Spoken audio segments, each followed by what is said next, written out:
Hello and welcome. I'm Lieutenant Richard King with the Los Angeles Police Department Media Relations Division. This critical incident community briefing is intended to provide you with information regarding an officer-involved shooting that occurred involving LAPD officers.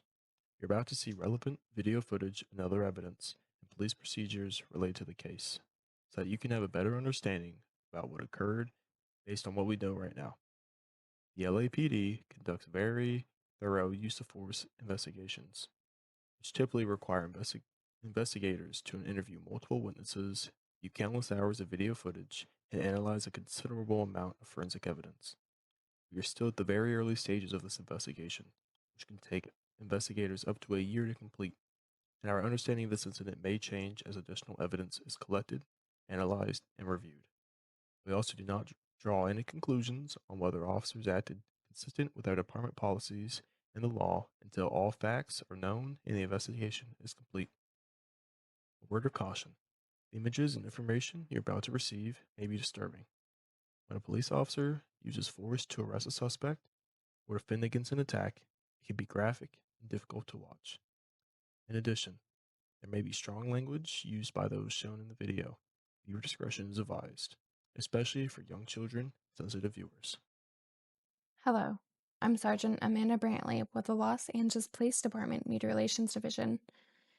I'm going to provide you with a brief overview of an officer-involved shooting that occurred in the Hollywood Division on May 6, 2026 at approximately 11 p.m.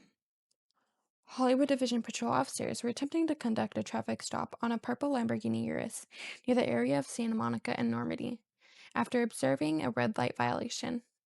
During the stops, the suspects exited the vehicle and produced a firearm, resulting in an officer-involved shooting. The suspect was later identified as Zeker Linging.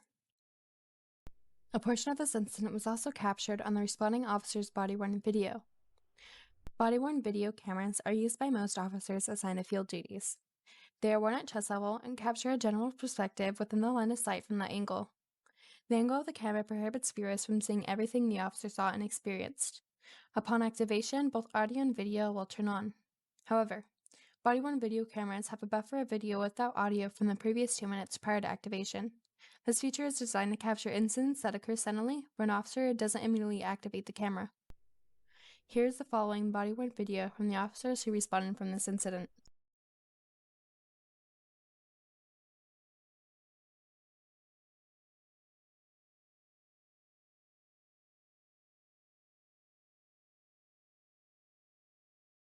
The officers continued to follow the vehicle before it made an abrupt U-turn in front of Fleeca Bank. The suspects then exited the vehicle and pointed their firearms at officers. Traffic with a metallic purple Lamborghini outside Fleeca Bank on the Santa Monica border near Normandie. Wait, what the hell? Oh shit. Entry and traffic for refusing to IDs. Entry and traffic for Put it away, refusing put it to away. IDs. Delta. 4911, code 6 on the 211. We got shots fired. Officer needs help. Santa Monica.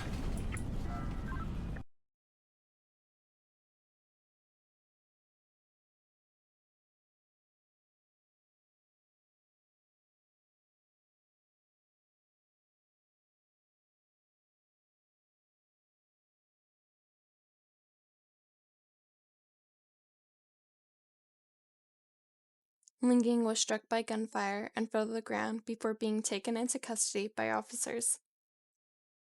Los Angeles Fire Department paramedics arrived on scene and transported Linging to a local hospital to be treated for the gunshot wounds he sustained as a result of the officer-involved shooting. On scene, investigators recovered a Glock 19 equipped with a switch and booked it as evidence.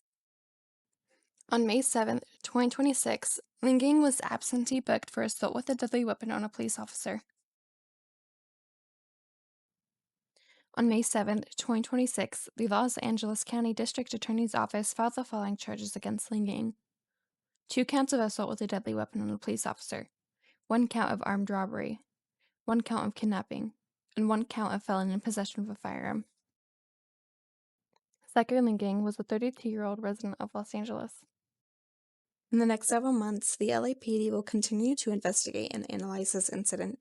We will continue interviewing any new witnesses that may come forward and complete any forensic tests as new evidence is found. After the investigation is complete, the Critical Incident Review Division will forward their findings to the Chief of Police, who will make his recommendation to the Civilian Board of Police Commissioners. The board will evaluate the evidence and determine whether the officer's tactics, drawing and exhibiting a weapon, and use of deadly force in this instance met all high standards expected of all LAPD officers. Additionally, the Office of the Inspector General will conduct a parallel and independent investigation and will provide its recommendation to the board. If you would like more information on how the LAPD investigates all serious use of force incidents, I encourage you to visit lapdonline.org, where you can find the LAPD use of force policy and procedures. Thank you for taking the time to review this critical incident community briefing.